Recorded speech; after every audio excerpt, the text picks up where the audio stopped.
Bom dia, meus irmãos. Deixe-me ouvir.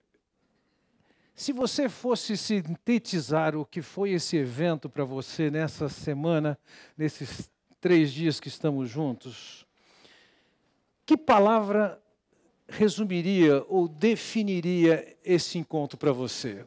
Pode falar, em voz bem alta. Comunhão. Alimento. Privilégio.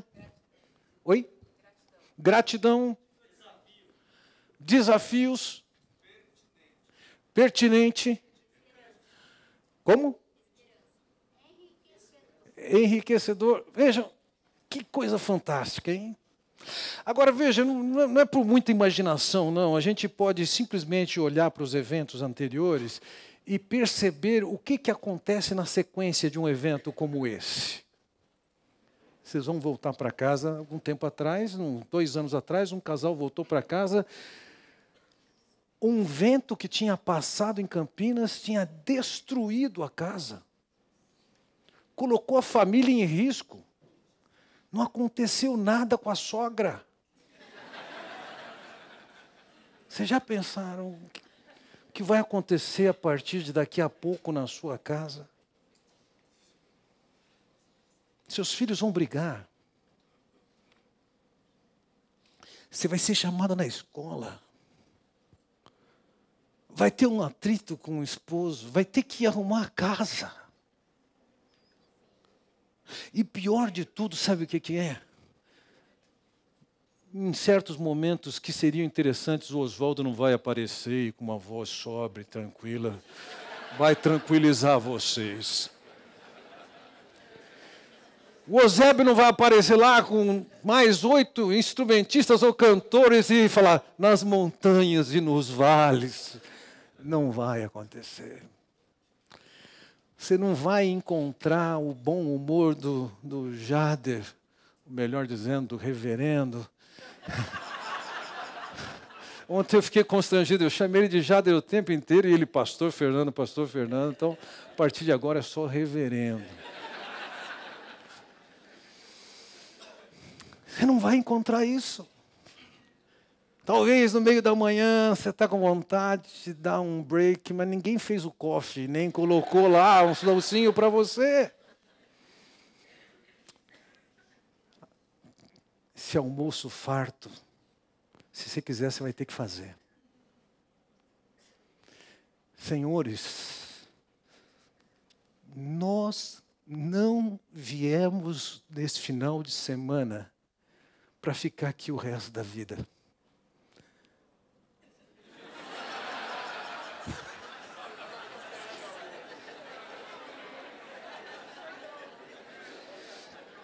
Vejam, a gente vai cair no real. E a pergunta é, apesar do Eusébio não ir cantar lá, o Jader não trazer uma mensagem tão criativa, o Oswaldo com a sua sobriedade fala assim, não entre em pânico. Apesar disso não acontecer, como é que você pode prolongar e perpetuar o que você está vivendo aqui a partir de hoje à tarde na sua casa? Essa é a grande pergunta. Porque a chance de isso ficar no momento histórico do passado é substancial. Nesses dias nós temos sido confrontados com algumas coisas. Com a visão de que nós fomos chamados para ser um reflexo do próprio Deus dentro de casa. Somos pais e mães de filhos a quem nós temos a tarefa de fazer deles discípulos comprometidos com Jesus. Conforme Edith Schaefer, nós estamos à frente, construindo um mobile, uma obra de arte. E em tudo isso, quantos de vocês se depararam com a seguinte perspectiva? É muito para mim. estou longe de poder alcançar isso. Lembrem, nós somos chamados para ser reflexo de Deus. E o que precisa ser feito, precisa ser feito. E ouçam, lá na sua casa não vai ter nem Oswaldo, nem Jader, nem Eusébio. Vai ser você, sua esposa, seu marido, seus filhos. E a questão é, como é que você pode otimizar aquilo que você viu, ouviu, experimentou, e fazer com que isso se prolongue ao longo dos seus dias? Eu ouso dizer, mais do que 90% das pessoas que frequentam um evento como esse, em 2 semanas já está tudo esquecido. Mas como é que no seu caso isso pode se perpetuar? Então aqui vão poucas dicas, poucos desafios. Mas se você registrar isso, você só tem a ganhar. Em primeiro lugar, eu quero dizer a vocês que vocês têm que seguir a receita de Deus. Não adianta você levar sua vida e nem a vida do seu lar marcada pelo que você acha, pelo que a sociedade está dizendo que tem que ser. Não adianta você ceder às posturas da escola dos seus filhos e dizer, não, eles estão certos, deixa levar, é assim mesmo. Vamos lembrar do que o Salmo de número 1 diz: bem-aventurado o homem que não anda no conselho dos ímpios, nem se detém no caminho dos pecadores, nem se assenta na roda dos escarnecedores. Lá fora você tem um monte de conselho de ímpio, de pessoas que não estão nem aí com Deus. Eles estão dizendo como é que você tem que educar seus filhos. Eles estão falando como é que mulheres vocês têm que se empoderar. Eles estão dizendo para vocês, homens, como é que vocês podem tirar o melhor da vida. Ele está dizendo, feliz é quem não segue o conselho desses ímpios. Feliz é aquele que não se detém no caminho dos pecadores, ou seja, que não para e não admira, e não adota, e não se associa a com quem quer estar transgredindo e seguindo diferentemente do modelo que Deus propõe. Feliz é quem não se assenta no roda dos escarnecedores, ou seja, está vivendo de acordo com pessoas que têm seu coração resistente a Deus. Antes, o seu prazer está na lei do Senhor, e na lei do Senhor ele medita de dia e de noite. Ouviram isso? De dia e de noite. Um homem que não teve uma bênção direta na minha vida, mas indiretamente, ou seja, pessoas que foram discípulos dele foram uma bênção na minha vida, Jack Whitson. Ele contou, certa ocasião, ele já está com o Senhor, ele contou que ele estava viajando de avião em outros tempos, em que andar de avião era um luxo. E hoje está mais perto de lixo, dependendo da companhia aérea que você pegue. Mas ele conta que ele estava sentado no avião e naquele tempo se chamava aeromoça, e ela vinha com uma bandeja oferecendo uísque. E ele estava sentado na sua poltrona lendo a Bíblia. E ela vinha pelo corredor e servindo as pessoas dizia, uísque, uísque, uísque. Quando chegou nele com a Bíblia aberta, virou para ele e falou assim, suco de tomate. E ele disse para ela, moça, esse é o único livro que transforma o uísque em suco de tomate.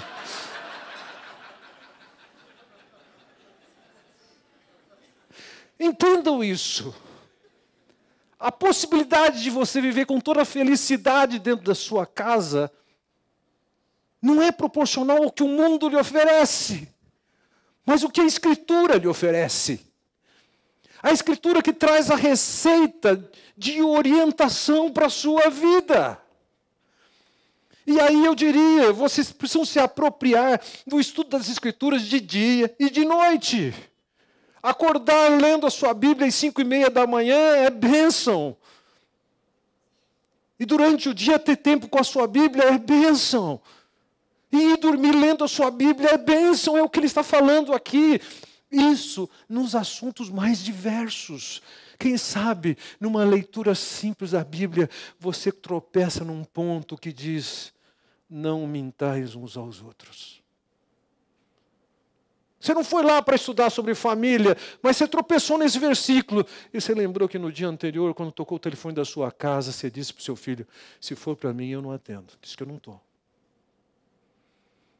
Então, na medida que você vai estudando as Escrituras de uma maneira geral, ela vai tocando em pontos da sua vida. Lembra do texto de Paulo, quando escreve a Timóteo, ele diz: toda a Escritura ela é inspirada por Deus. Ela é útil para o ensino, para a repreensão, para a correção, para a educação de justiça, para que o homem, eu diria, a mulher de Deus sejam perfeitos e perfeitamente habilitados para toda boa obra. Na medida que você está estudando essa Bíblia, ela é boa para a repreensão, ela vai repreender você, ela vai mostrar seus erros. Mas a Escritura que reprova você é a Escritura que também transforma você em suco de tomate. Para que você seja perfeito. Além disso, você pode estudar essa Escritura de uma maneira tão específica. Entre tantos livros que foram apontados aqui sobre família, eu destaco, por exemplo, o livro sobre maridos em busca da excelência, ou mulher excelente. Que tal vocês gastarem tempo para estudar as Escrituras especificamente no que tange a como vocês têm que agir como marido e como mulher? Que tal você e a sua esposa começarem a ler o livro Maridos em Busca da Excelência? A cada trecho que lerem, orarem juntos, você perguntar para a sua esposa: onde é que eu estou em relação a isso? O que é que eu tenho que aprender aqui? Como é que você pode me ajudar? Na sequência, ler Mulher Excelente, e a mesma coisa, ou seja, vocês precisam de aprender e continuar a aprender o que é ser pai, o que é ser mãe, o que é ser esposa, o que é ser marido, conforme as Escrituras, de forma que a sua visão de vida, de mundo muda, baseado nas Escrituras. Não adianta, a dose que você teve de Escritura aqui hoje não é suficiente para daqui a 2 semanas. O que você comeu nas refeições aqui nesses 3 dias não vai garantir sua sobrevivência daqui a 2 semanas.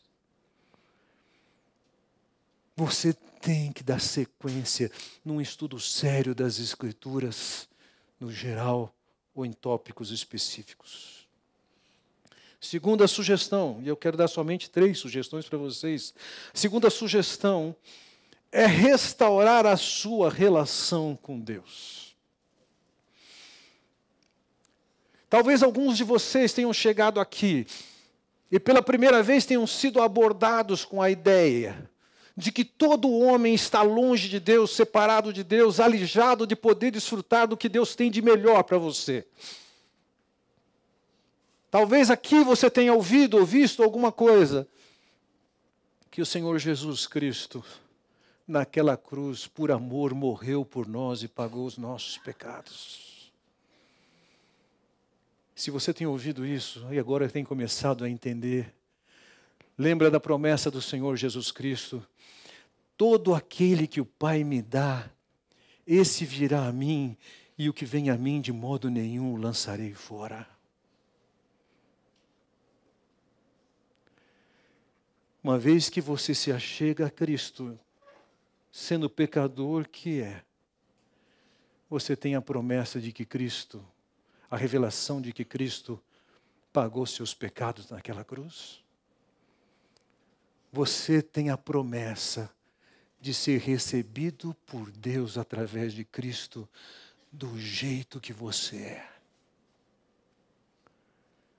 E uma vez que você vai a Cristo, Ele diz, eu não vou lançá-lo fora. Ele também diz, e na verdade a referência está errada aqui, é 1,12. Ele diz, a todos quantos receberam a Cristo, deu-lhes o poder de serem feitos filhos de Deus, a saber, aos que creem no seu nome.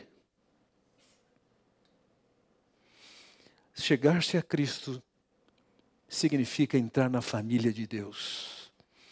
Estar debaixo dos cuidados de Deus, da orientação de Deus, da disciplina de Deus. Então, se você chegou aqui e agora tem ouvido do Evangelho, dessa revelação do que Jesus fez por você, esse é o momento de você fazer o retorno na sua vida e, ao invés de deixar Deus como seu simples figurante, penetra, coadjuvante, torná-lo o que ele deve ser, o protagonista da sua história. Porque o andar distante de Deus, o romper com Deus, ele afeta o que é a sua família.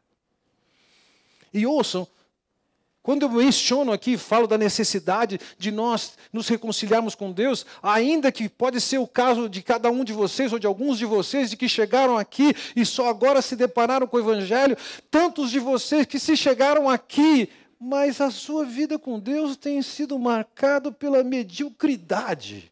Enquanto Deus planeja e propõe e oferece para nós as condições de levar uma vida abundante, você pode dizer assim, você está sobrevivendo pauperimamente. Sabe, quando também um cristão genuíno, que já se tornou filho de Deus, acaba levando uma vida com Deus medíocre, isso afeta toda a sua vida, inclusive a sua vida familiar. Você quer ver um exemplo? Um exemplo do povo de Deus descrito no livro de Malaquias, um livro escrito para o povo de Deus. O profeta, falando em nome de Deus, diz para aquele povo, o filho honra o pai e o servo ao seu senhor. Ele diz, se eu sou pai, onde está a minha honra? É Deus quem está falando isso. Se eu sou o Senhor, onde está o respeito para comigo? O povo de Deus tratava com Deus de uma forma que não tinha nenhum respeito. Consequentemente, lá no capítulo 2 você lê assim, e perguntais por quê? E ele diz assim, porque o Senhor foi testemunha da aliança entre ti e a mulher da tua mocidade, com a qual tu foste desleal. Veja, a deslealdade daquele povo com Deus levou a eles serem desleais com suas mulheres. Se você é negligente na sua relação com Deus, você vai ser negligente na relação com seu marido, com a sua esposa, com seus filhos. É lógico, uma vez que você coloca Deus, um mero figurante, no cenário da sua vida, o seu lar se torna patético. E o Deus que se queixa que não tem a atenção daquele povo, é um Deus que se queixa de que você não dá atenção devida para o seu povo, sua família. Se você tem andado na condição de um filho desobediente, desatento, que não tem honrado e respeitado Deus como Ele merece ser tratado, é hora de você falar, Senhor, muda a minha história. Estou lembrando onde que eu me desviei e agora eu quero voltar. Muda a minha história. Tempos atrás, uma senhora me contou uma história belíssima. Ela é uma crente comprometida com Deus, envolvida na política, parece que não combina essas duas coisas, extremamente inteligente e cega. A Manuela, ela me contou que a primeira vez que ela foi abordada para corrupção, o camarada ofereceu dinheiro para ela, que ela podia comprar o seu carro. Lógico que ela não ia poder dirigir. A segunda vez que ofereceram dinheiro para ela, com aquele dinheiro ela comprava um apartamento. E ela disse não. Na terceira vez que ofereceram dinheiro para ela e ela disse não, ela falou, não quis nem saber a quantidade.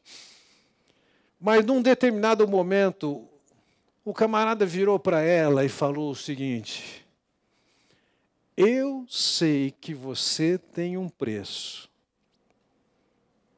Todo mundo tem o seu preço. E você tem o seu preço.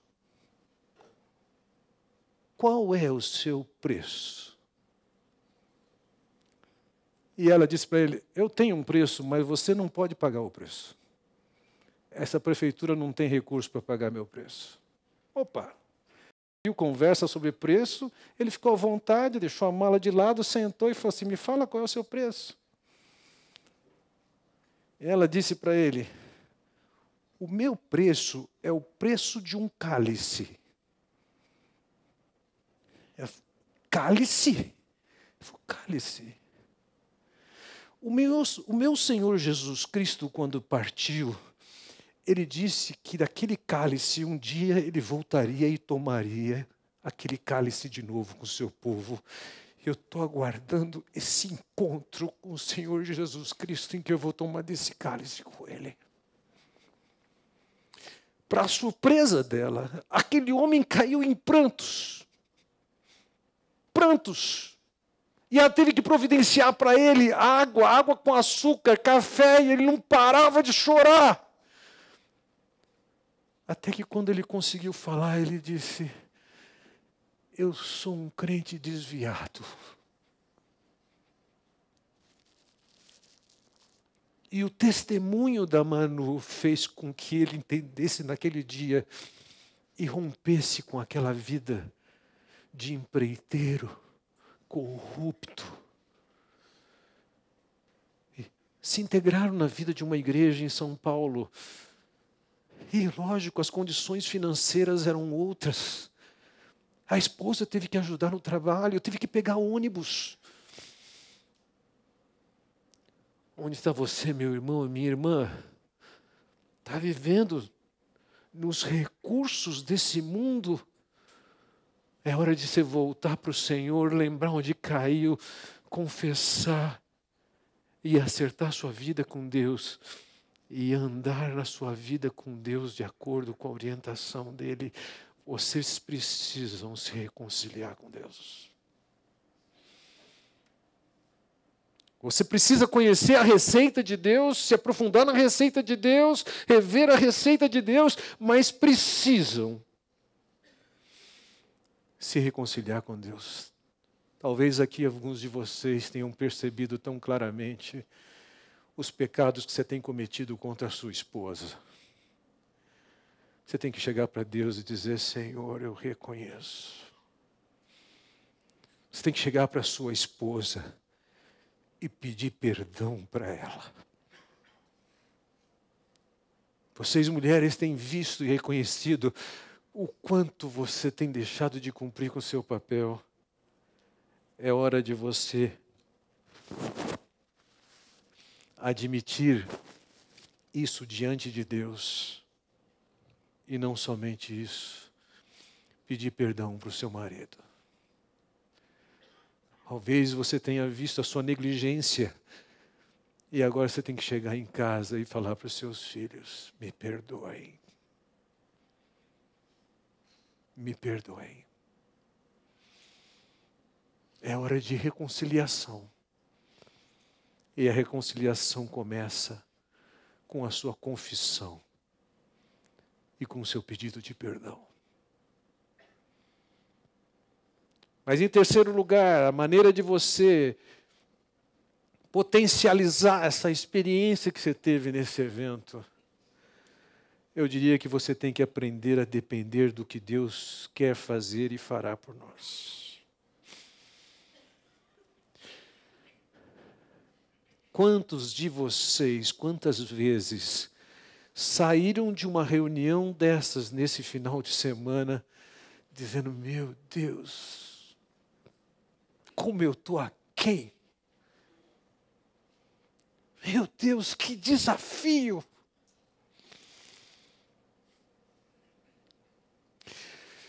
Meus irmãos, das Escrituras a gente saca esse pensamento. Se você quer fazer a vontade de Deus, saiba, Deus quer mais ainda do que você. E uma vez que Ele quer mais do que você ande dentro da vontade dEle, pratique o que é a vontade dEle, então, meus irmãos, você pode ter certeza que é Ele quem viabiliza você alcançar o que tem a ser alcançado. Vejam, se Deus mostra o seu grande amor por nós, em ter enviado o seu Filho para morrer por nós, e agora? Se vira? O apóstolo Paulo, quando escreve aos Romanos, diz o seguinte, bem-aventurado aquele que não poupou o seu próprio filho, antes por todos nós o entregou, porventura não nos dará graciosamente com ele todas as coisas? O fato de Deus ter dado filho era o máximo. Isso não significa agora chega, se vira. Agora tem mais bondade, mais graça para tratar com você no seu ambiente familiar. Vejam, na primeira mensagem eu focalizei com vocês o Salmo 128, e olha o que ele diz lá. Bem-aventurado aquele que teme ao Senhor e anda nos seus caminhos. Do trabalho de tuas mãos comerás, feliz serás e tudo te irá bem. Tua esposa no interior de tua casa será como a videira frutífera, teus filhos como rebentos da oliveira à roda da tua mesa. Eis como será abençoado o homem que teme ao Senhor. Se você estiver levando Deus a sério, o temor, Ele está dizendo, eu vou abençoar você, sua esposa, seus filhos. Você vai ser um homem feliz, sua esposa vai ser feliz. Seus filhos vão estar à roda da sua mesa felizes.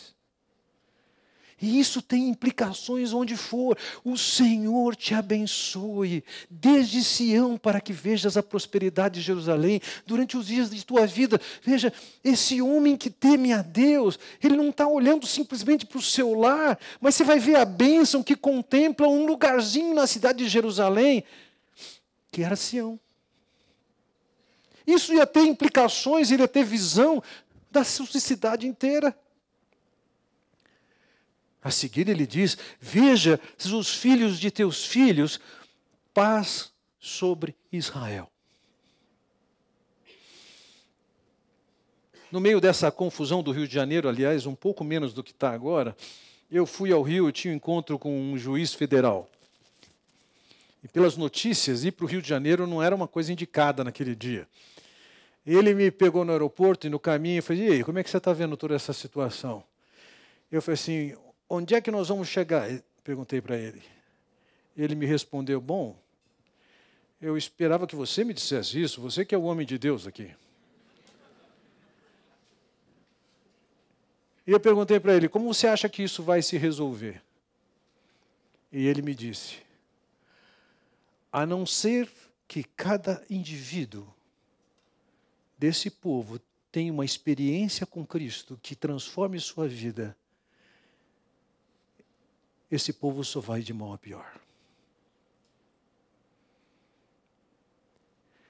é a sua experiência com Deus, genuína, que vai afetar sua esposa, seu marido, seus filhos, e esses filhos vão ter impacto na escola deles, no bairro, na cidade, no país inteiro. É isso que traz paz para a nação. Nós somos uma nação que está se degringolando. E não vai ser nenhum partido político que vai mudar essa história.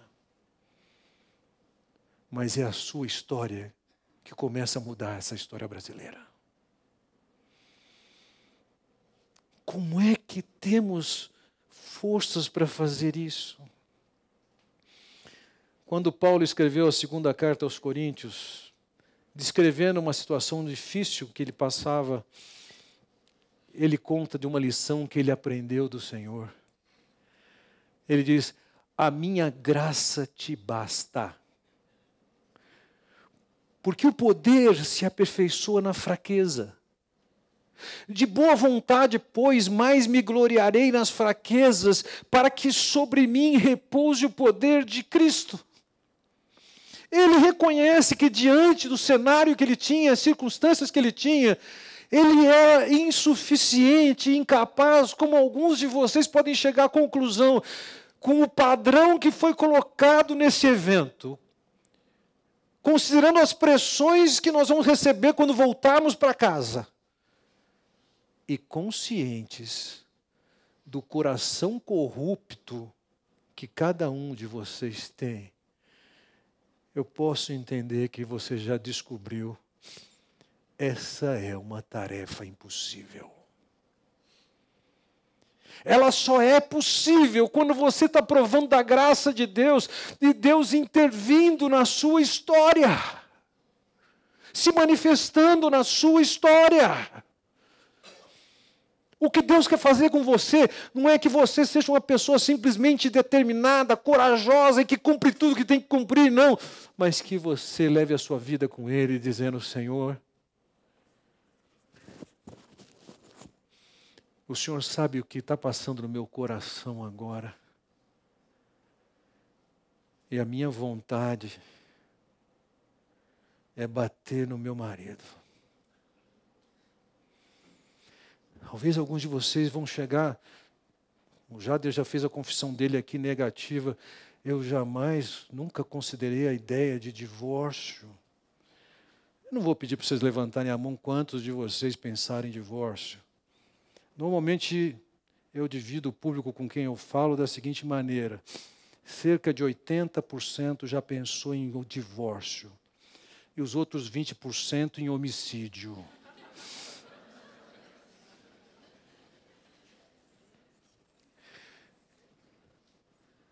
Quantas vezes, dadas as circunstâncias, você vai querer bater no seu marido, se livrar, sair fora, achar um outro caso? E é com esse Deus de toda graça, é esse Deus de toda graça que você tem que falar: Deus, me livra da vontade de fazer o que eu tenho vontade de fazer de errado. Essa é a minha principal oração. Me livra das minhas tentações, Senhor. É você que vai ter que chegar para Deus e depender da graça dEle, pedindo: Senhor, me dá vontade de fazer o que o Senhor quer, porque eu não estou com vontade. Senhor, é o Senhor que tem que me dar forças para colocar isso em prática. Senhor, é o Senhor que tem que me tornar perseverante, porque eu sou um indisciplinado.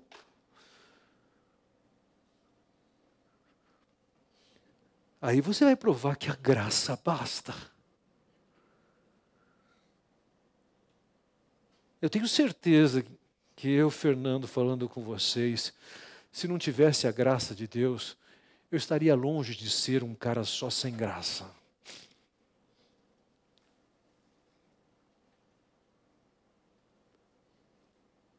O que tem feito a diferença na minha vida não é minha determinação, não é minha força.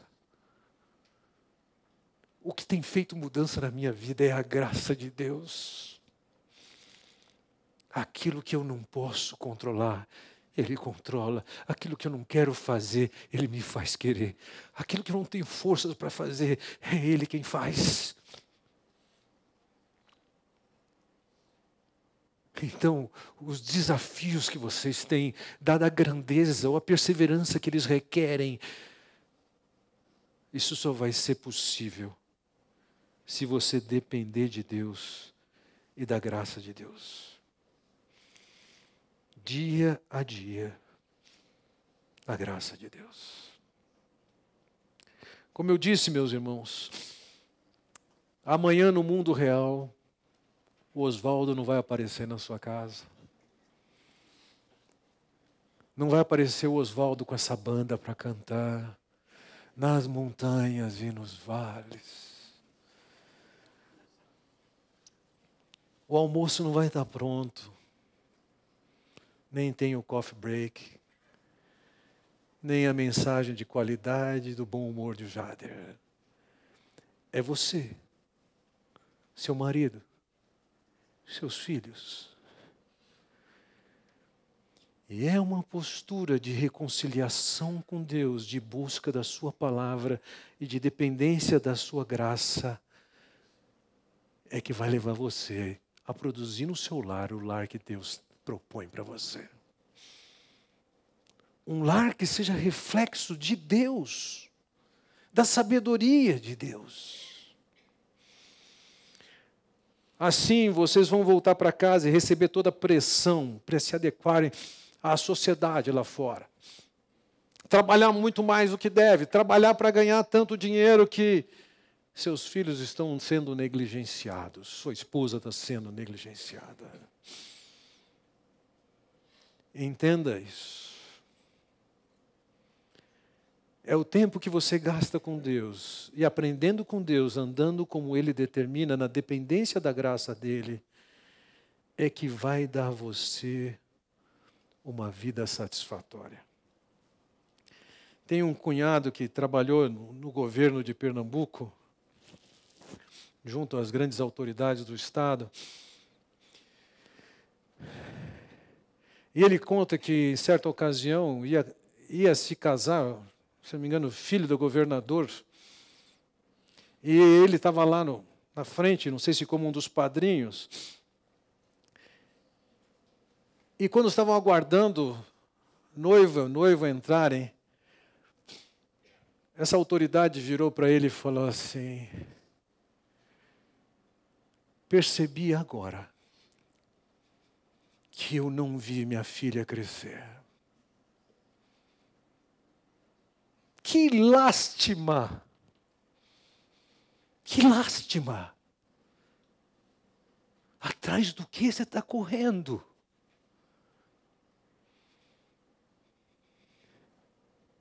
Termino minha palavra com o texto de Provérbios, capítulo 3. Confia no Senhor de todo o teu coração e não te estribes no teu próprio entendimento. A ideia de confiar na língua hebraica é uma linguagem muito concreta. Como a língua hebraica ela é concreta. Entre as palavras para confiar na língua hebraica significa se apoiar sobre. E uma outra palavra significa rolar sobre. E quando ele diz aqui, confia no Senhor de todo o seu coração, se apoie sobre, descanse sobre, ao invés de você ficar se apoiando no que você acha, no que o mundo lá fora acha. Na medida em que você vai pautar a sua vida, construir a sua vida pelaquilo que Deus fala, de acordo com a sua orientação, e dependendo da graça dele que capacita você, então você vai desfrutar do melhor que Deus tem para você. Veja, no versículo 6 ele diz então, reconhece-o em todos os teus caminhos, e ele endireitará as tuas veredas, na medida em que você confiar no que Deus está falando. Na medida em que você reconhecer e ver o Senhor ao longo da sua vida, reconhecendo os seus erros, pautando sua vida pela orientação dele, ele diz: eu vou acertar o teu caminho. Tenho visto histórias tremendas de pessoas que se depararam com vales intransponíveis e o Senhor mudou a sua história com a sua graça. Você está voltando para casa, mas você pode perpetuar aquilo que você ouviu, que você viu, que você provou, que sentiu nesse evento. Depende de você querer. Depende de você usar desses potencializadores desse ideal. Eu queria com isso começar, concluindo esse tempo nosso. Primeiro, eu queria levar vocês a orarem. Aí, com sua esposa, se é ela que está perto de você, ou com mais pessoas. Eu queria que vocês orassem. Deus, transforma a nossa história. Vamos começar assim, daqui a pouco eu vou ter uma palavra de oração.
Cada uma das fileiras que nós temos aqui tem 8 cadeiras.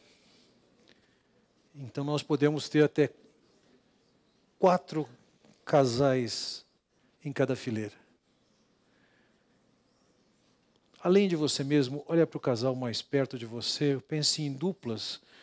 Essas 4 cadeiras, esses casais se olhando e vice-versa ali e assim por diante. Em alguns casos nós vamos ter menos do que 4 casais. Eu queria que você orasse pela pessoa que está do lado. Quem sabe você, em nome dessa pessoa, entre em contato com ela. Comece a orar por esse casal, para que eles desfrutem do mesmo que nós temos proposto agora. Entre em contato com a sua pessoa em volta.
Quero lhe propor que, na sequência desta reunião, você dê um jeito de ter uma foto desse outro casal.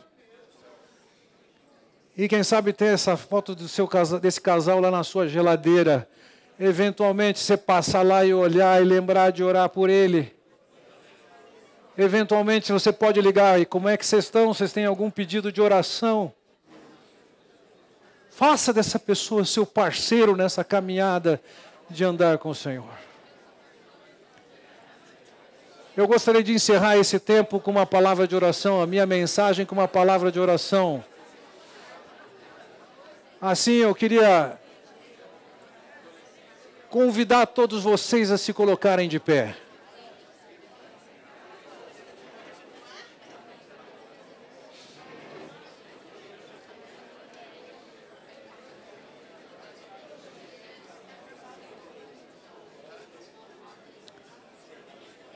Eu vou orar com vocês agora.